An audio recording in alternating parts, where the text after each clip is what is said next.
आज आपण सावजीचा काळा मसाला झटपट आणि सोप्या पद्धतीने कसा करायचा ते बघणार आहोत। आजची रेसिपी खूपच रिक्वेस्टेड आहे आणि या मसाल्याची डिमांडही खूप आहे। हाय हॅलो नमस्कार, मी मधुरा सावजी किचन मध्ये तुम्हा सर्वांचं अगदी मनापासून स्वागत। तर आजची आपली रेसिपी आहे सावजीचा काळा मसाला। मला बऱ्याच दिवसापासून खूप जणांच्या रिक्वेस्ट आणि कमेंट येत होत्या की तुम्ही सावजीच्या मसाल्याची रेसिपी शेअर करा। फायनली मी आज तुमच्यासोबत सावजीच्या काळ्या मसाल्याची रेसिपी शेअर करते आहे आणि तुम्ही मला अशाच रिक्वेस्ट करत जा आणि कमेंट करून सांगत जा, म्हणजे मला मोटिवेशन मिळेल आणि तुमच्यासाठी नवीन नवीन रेसिपीज घेऊन येण्याची प्रेरणा मिळेल। हा सावजीचा काळा मसाला किती आणि कसा वापरायचा हे देखील मी या व्हिडिओमध्ये सांगणार आहे। खूप सुगंधित असा बनून तयार होतो। कोणत्याही भाजीत थोडासा जरी घातला तरी भाजीची चव दुपटीने वाढते असा हा स्ट्रॉंग मसाला आहे। आजच्या व्हिडिओमध्ये काहीतरी खास असणार आहे, त्यासाठी व्हिडिओ शेवटपर्यंत नक्की बघा। चला तर मग रेसिपीला सुरुवात करूया। तर इथे मी हे मसाले घेतलेले आहेत। एकूण 17 प्रकारचे मसाले आहेत आणि तुम्ही या मसाल्यांमध्ये एखाद दोन मसाले कमी जास्तही करू शकता। तर या मसाल्यांचं वजनी प्रमाण मी डिस्क्रिप्शन बॉक्स मध्येही दिलेलं आहे, तिथे जाऊनही तुम्ही ते चेक करू शकता।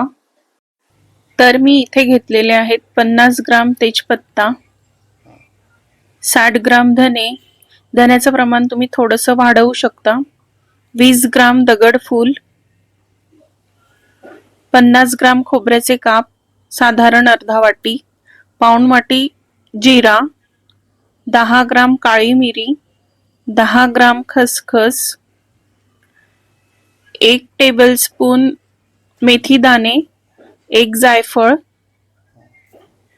पाव वाटी शहाजिरा, पाव वाटी मोहरी, 15 ग्राम जावित्री, 25 ग्राम छोटी वेलची, 15 ग्राम स्टारफूल, मोठी वेलची 25 ग्राम, 25 ग्राम कलमी आणि 10 ग्राम लवंग घेतलेले आहेत। तर अशा प्रमाणात मी हे मसाले घेतलेले आहेत। आता आपल्याला इथे धने भाजून घ्यायचे आहेत। तर धने 3 ते 4 मिनिटं भाजायचे आहे। हलका याचा रंग बदलतपर्यंतच आपल्याला हे धने भाजून घ्यायचे आहे, खूप जास्त डार्क करायचे नाही। तर आता धने भाजून झालेले आहेत, तर आता याला एका भांड्यामध्ये काढून घ्यायचे आहेत। यानंतर आपल्याला यात भाजून घ्यायचं आहे तेजपत्ता। तेजपत्ता भाजताना आपल्याला यात तेल घालायचं आहे, तर खूप जास्त तेल घालायचं नाही आहे। मी यात 1 टीस्पून इतकंच तेल घालते आहे। तर तुम्ही बघू शकता फारच कमी मी यात तेल घातलेलं आहे। आता याला भाजून घ्यायचं आहे। ही कढई मला छोटी वाटली म्हणून मी याला दुसऱ्या मोठ्या कढईमध्ये याला ट्रान्सफर केलेलं आहे। आता तेजपत्ता आपल्याला चांगला भाजून घ्यायचा आहे, याचा रंग बदलतपर्यंत 4-5 मिनिटं आपल्याला तेजपत्ता इथे भाजून घ्यायचा आहे। तर आता तुम्ही बघू शकता की इथे याचा रंग बदललेला आहे आणि व्यवस्थित भाजून झालेला आहे। याला तोडून बघायचा असा आवाज आला आणि छान तुटला व्यवस्थित की समजायचं की तेजपत्ता आपला झालेला आहे। तर इथे तेजपत्ता झालेला आहे, मी गॅस बंद केलेला आहे। आता आपल्याला खोबरं भाजून घ्यायचं आहे। खोबरं भाजताना तुम्ही थोडंसं तेल घालू शकता, पण मी घातलेलं नाही आहे कारण खोबऱ्याला त्याचं स्वतःच तेल असतं। तर इथे खोबरं आपल्याला डार्क रंगावर भाजून घ्यायचं आहे। खोबरं भाजून झालेलं आहे, आता यालाही काढून घ्यायचं आहे। आता यातच आपल्याला सर्व मसाले घालून घ्यायचे आहेत। तर कलमी घातली, मोठी वेलची, स्टारफूल, छोटी वेलची, त्यानंतर यात घालायचं आपल्याला लवंग, मिरे, जिरा, शहाजिरा, मोहरी, जावित्री। आता सर्व मसाले एकत्र भाजून घ्यायचे आहेत।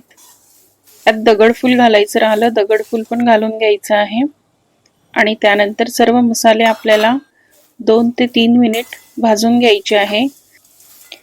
मी यात मेथी दाणे, खसखस आणि जायफळ आत्ता घातलेलं नाही आहे कारण त्याला भाजायला वेळ कमी लागतो, म्हणून मी याला आधी 2-3 मिनिट भाजून घेणार आहे आणि नंतर मग ते मसाले घालणार आहे। तर आता हे 2-3 मिनिट मी भाजून घेतलेलं आहे. आता यात घालणार आहे मी मेथी दाणे, खसखस आणि जायफळ. आता हे घातल्यानंतर परत आपल्याला 2 ते 3 मिनिट भाजून घ्यायचं आहे. आता हे सर्व मसाले व्यवस्थित भाजून झालेले आहेत. जवळपास 5-6 मिनिटं मला हे मसाले भाजायला लागलेले आहेत. आता हे सर्व मसाले एकत्र करून परत 2 मिनिटं याला आपल्याला भाजून घ्यायचं आहे. तर यात आता थोडंसं तेल घालायचंय. तेल खूप जास्त घालायचं नाहीये, कारण मसाल्याला त्याचं स्वतःच तेल असतं. म्हणून मी इथे आता फक्त 1 टीस्पून इतकंच तेल घातलं. आता याला आपल्याला व्यवस्थित एकदा भाजून घ्यायचं आहे. मसाले खूप जास्तही भाजायचे नाही आहेत. जर खूप जास्त भाजले तर त्याचा जो ओरिजिनल फ्लेवर आहे किंवा जी ओरिजिनल चव आहे मसाल्यांची ती निघून जाईल आणि मग जळका टेस्टही त्या मसाल्याला येऊ शकतो. म्हणून खूप जास्त भाजायचं नाही. तर मी सांगितल्याप्रमाणेच हे भाजून घ्यायचे आहेत मसाले, म्हणजे एकदम परफेक्ट असा मसाला बनून तयार होईल आणि सुगंधी तसा तयार होईल. जर खूप जास्त भाजाल तर त्याचा सुगंधही निघून जाईल आणि पाहिजे तसा सुगंध राहणार नाही. म्हणून मी सांगितल्याप्रमाणेच तुम्हाला मसाले भाजून घ्यायचे आहेत. आता हे झालेलं आहे. आता याला पूर्णपणे थंड होऊ द्यायचं आहे. त्यानंतर मिक्सरमधून याला बारीक करून घ्यायचं आहे. तर आता हे पूर्णपणे थंड झालेलं आहे आणि मी या तेजपत्त्याचे पानं तोडून घेतलेले आहेत, म्हणजे ते मिक्सरमधून वाटायला सोपं जाईल. तर आता याला मी मिक्सरच्या पॉटमध्ये घालून घेते आणि हा मसाला बारीक करून घेते. तर हा मसाला जेवढा बारीक करता येईल तेवढा बारीक वाटून घ्यायचा आहे मिक्सरमधून, म्हणजे चाळणीने चाळायला आपल्याला ते सोपं जाईल. तुम्ही याला चक्कीवरूनही दळून आणू शकता, पण मी याला चाळणीनेच चाळून घेणार आहे. तर अशा पद्धतीने मी सर्व मसाला बारीक करून घेणार आहे.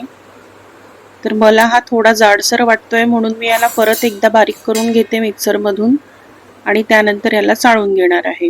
तर आता मी याला पुन्हा एकदा मिक्सरमधून बारीक करून घेतलेला आहे. आता याला आपल्याला चाळणीने चाळून घ्यायचं आहे.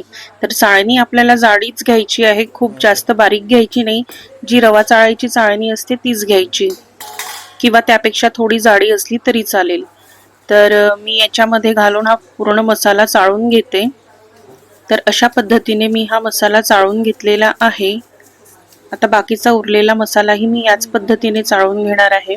हा जो चाळणीत राहिलेला मसाला आहे याला पुन्हा एकदा मिक्सरमध्ये घालून बारीक करून घ्यायचा आहे.